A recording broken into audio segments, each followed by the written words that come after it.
അപ്പം എനിക്ക് തോന്നി എൻ്റെ ഇടതുവശത്ത് ആരോ നിൽക്കുന്നുണ്ട്. അപ്പം ഞാനിങ്ങനെ ഒന്നിങ്ങനെ ഇടം കണ്ടിട്ട് ഇങ്ങനെ നോക്കിക്കഴിഞ്ഞപ്പോഴത്തേക്കും മാതാവിൻ്റെ ചാര കളറിലെ ഉടുപ്പാണ് ഞാൻ കണ്ടത്. ബീഹാറിൽ നിന്ന് വരുക. എൻ്റെ പേര് നീന എസ് പ്രസാദ്. ഞാൻ ഹിന്ദു ആയിരുന്നു. പക്ഷേ ഞാൻ പെന്തക്കോസ്തിൽ പോയി 10-25 വർഷം പ്രാർത്ഥിച്ചു കൊണ്ടിരുന്നതാണ്. അതിനിടയ്ക്ക് ഒക്ടോബർ 3 എൻ്റെ ഹസ്ബൻഡ് മരിച്ചുപോയി. പെട്ടെന്നായിരുന്നു, ബ്രെയിൻ ഹെമറേജായിട്ട് മരിച്ചതാണ്. അതോടുകൂടി എൻ്റെ വല്ലാത്ത വിഷമത്തിലായിപ്പോയി. ആരുമില്ലാത്ത വിഷമത്തിലായിപ്പോയി ഞാൻ. അങ്ങനെ എനിക്ക് ഉറങ്ങാനും പറ്റുന്നില്ല, ഇരിക്കാനും പറ്റുന്നില്ല, ഒരു വെപ്രാളം എല്ലാ ദിവസവും. അങ്ങനെ ഞാൻ എല്ലാ ദിവസവും ഉറക്ക ഗുളിക കഴിക്കുമായിരുന്നു. ആ ഉറക്ക ഗുളിക കഴിച്ചു ഞാൻ കിടന്നുറങ്ങുന്നത്. ഉറക്ക ഗുളിക കഴിച്ചാലും എനിക്ക് ഉറക്കം വരുന്നില്ലായിരുന്നു. അങ്ങനെ ഒരു ദിവസം ഞാൻ എൻ്റെ ബെഡ്റൂമിൽ കിടക്കുക, മോളെ അടുത്ത ബെഡ്റൂമിൽ കിടക്കുക. അപ്പോൾ രാത്രി 2 മണിയായിട്ടുണ്ടാവും. എൻ്റെ ഈ ഒരു വശം മൊത്തം തളർന്ന്. അതിന് മുന്നേ ഡോക്ടർ പറഞ്ഞിരുന്നു, പിന്നെ ഒരു വശം മൊത്തം തളർന്നു പോകും, ഇടതുവശത്ത് ബ്ലോക്കേജാണ്, അതുകൊണ്ട് തളർന്നു പോകുമെന്ന് പറഞ്ഞിരുന്നു. അപ്പോൾ ആ ദിവസം എനിക്ക് ഈ കൈയും കാലൊന്നും അനയ്ക്കാൻ പറ്റാത്ത ഒരവസ്ഥ. ഈ വശത്തും ചരിഞ്ഞെടുക്കാൻ പറ്റുന്നില്ല, ആ വശത്തും ചരിഞ്ഞെടുക്കാൻ പറ്റുന്നില്ല. അപ്പോൾ എനിക്ക് പെട്ടെന്ന് ഓർമ്മ വന്ന് അച്ഛൻ്റെ യൂട്യൂബിലൂടെ ഞാൻ അച്ഛൻ്റെ പ്രസംഗമൊക്കെ കേൾക്കുമായിരുന്നു, പ്രാർത്ഥനയൊക്കെ കേൾക്കുമായിരുന്നു. അങ്ങനെ ഞാൻ പ്രാർത്ഥിച്ചു, മാതാവേ നാളെ കാലത്താകുമ്പോഴത്തേക്കും എഴുന്നേറ്റ് നടക്കാനുള്ള ശക്തി എനിക്ക് തരണേ എന്ന് പറഞ്ഞു. അങ്ങനെ ഞാൻ കരഞ്ഞ് പ്രാർത്ഥിച്ച് കിടന്നു. രാവിലെ ആയപ്പോഴത്തേക്കും എണീറ്റപ്പോഴത്തേക്കും ഞാൻ ഒന്നറിയാത്ത പോലെ സാധാരണ പോലെ അങ്ങോട്ട് എഴുന്നേറ്റ് നടക്കാൻ തുടങ്ങി. ദൈവത്തിന് 1000 നന്ദി. അന്ന് തന്നെ ഞാൻ എൻ്റെ മോളുടെ അടുത്ത് പറഞ്ഞു, മോളെ പെട്ടെന്ന് ടിക്കറ്റ് എടുക്കണം എന്ന് പറഞ്ഞു.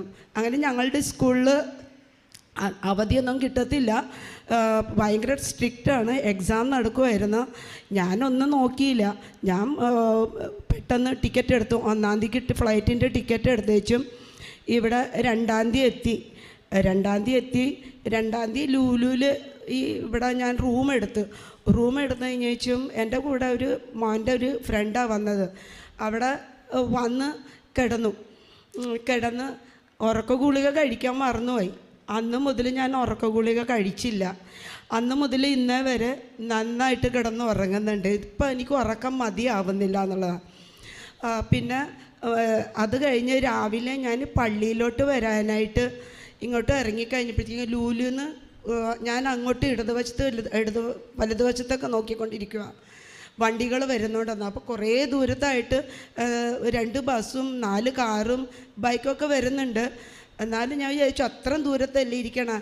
ഞാനങ്ങനെ പെട്ടെന്ന് ക്രോസ് ചെയ്ത് ഇങ്ങനെ ആ വെള്ള വര വരച്ച അവിടെ എത്തിക്കഴിഞ്ഞപ്പോഴത്തേക്കും ഒരു ബൈക്ക് എന്നെ എടുത്ത് വലിച്ചെറിഞ്ഞ് ഞാൻ അങ്ങോട്ട് കിടന്നു പോയി. വലിച്ചെറിഞ്ഞെന്ന കല്ലിലൊക്കെ അങ്ങനെ തെറിച്ചു പോയി. അപ്പോൾ പെട്ടെന്നൊരു നിമിഷത്തേക്ക് എനിക്കൊന്നും പറയാൻ പറ്റാത്തൊരവസ്ഥ. ആൾക്കാരെല്ലാവരും കൂടി എന്നാ പറ്റിയെന്നൊക്കെ ചോദിച്ച്. അപ്പോൾ എനിക്ക് വർത്താനം ഒന്നും പറയാനോ പറ്റുന്നില്ല. ഞാനപ്പം മാതാവിൻ്റെ അടുത്ത് പറഞ്ഞു, മാതാവ് ഇതെന്നാ പറ്റി എനിക്ക്? ഞാൻ വലിയ വിശ്വാസത്തോടു കൂടിയാണല്ലോ വന്നത്. എൻ്റെ മോനെല്ലാം വിലക്കിയത്, നീ ഒറ്റയ്ക്ക് പോവണ്ടെങ്കും. എന്നിട്ട് ഞാൻ ഒറ്റയ്ക്ക് വന്നതാണ് ഇവിടെ, എന്നാ പറ്റി? എന്നിട്ട് ഒരു ചേച്ചി എന്നെ പിടിച്ച് എണീപ്പിച്ച് കഴിഞ്ഞപ്പോഴത്തേക്കും എനിക്ക് തോന്നിയ അയ്യോ എനിക്ക് എണീറ്റ് നിൽക്കാം, എനിക്കൊന്നുമില്ലല്ലോ. ഞാൻ പെട്ടെന്ന് പറഞ്ഞു, അയ്യോ ഞാൻ കൃപാസനത്തിൽ വന്നതാണ്, പെട്ടെന്ന് ഇപ്പോൾ കുർബാനയൊക്കെ തുടങ്ങുന്ന സമയമെന്ന് തോന്നുന്നുണ്ട്. അപ്പോൾ ആ ബൈക്ക് ഇടിച്ച ചെറുക്കൻ എൻ്റെ അടുത്ത് പറഞ്ഞു, ആൻറ്റി ബൈക്കിലിരിക്കുക, ഞാൻ അവിടം വരെ കൊണ്ട് വിടാം. ഞാൻ പറഞ്ഞു, വേണ്ട മോനെ, ഞാൻ നടന്നു പോയിക്കോളാം, കുഴപ്പമൊന്നുമില്ല എന്ന് പറഞ്ഞു. അങ്ങനെ ഒരു ഇത്തിരി ഇവിടെയൊക്കെ പൊട്ടയൊക്കെ ചെയ്തു, കുഴപ്പമില്ലാതെ ഞാനിവിടെ വന്നിരുന്നു. ഇവിടെ വന്നിരുന്നിട്ടൊരു മനസ്സമാധാനം ഇല്ല എനിക്ക്. ഞാൻ വിചാരിച്ചു എന്തെങ്കിലും വന്നു കഴിഞ്ഞാൽ എൻ്റെ മോൾക്കും മോനും ആരും ഇല്ലല്ലോ, പപ്പയാണെങ്കിലും മരിച്ചും പോയല്ലോ എന്നൊക്കെ വിചാരിച്ച് ഇങ്ങനെ തലയും കൊമ്പിട്ടിരിക്കുക. അപ്പോൾ എനിക്ക് തോന്നി എൻ്റെ ഇടതുവശത്ത് ആരോ നിൽക്കുന്നുണ്ട്. അപ്പം ഞാനിങ്ങനെ ഒന്നിങ്ങനെ ഇടം കണ്ടിട്ട് ഇങ്ങനെ നോക്കിക്കഴിഞ്ഞപ്പോഴത്തേക്കും മാതാവിൻ്റെ ചാര കളറിലെ ഉടുപ്പാണ് ഞാൻ കണ്ടത്. മാതാവിന് 1000 നന്ദി. എനിക്ക് തോന്നി മാതാവ് എൻ്റെ കൂടെയുണ്ട്. ഞാൻ എപ്പോഴും ഇങ്ങനെ എല്ലാവരും പെന്തക്കോസ്തിൽ പറയുമ്പോഴത്തേക്കും മാതാവിൻ്റെ അടുത്തൊന്നും പ്രാർത്ഥിക്കരുത് എന്നൊക്കെ പറഞ്ഞിരുന്നു. പക്ഷേ ആ ഭർത്താവ് മരിച്ചു കഴിഞ്ഞപ്പോഴത്തേക്കും ഈ പെന്തക്കോസ്തുകാരെല്ലാവരും പറഞ്ഞു അങ്ങനെ ചെയ്യണം ഇങ്ങനെ ചെയ്യണം എന്ന് പറഞ്ഞപ്പോൾ വളരെ നിരാശയിലായിപ്പോയി.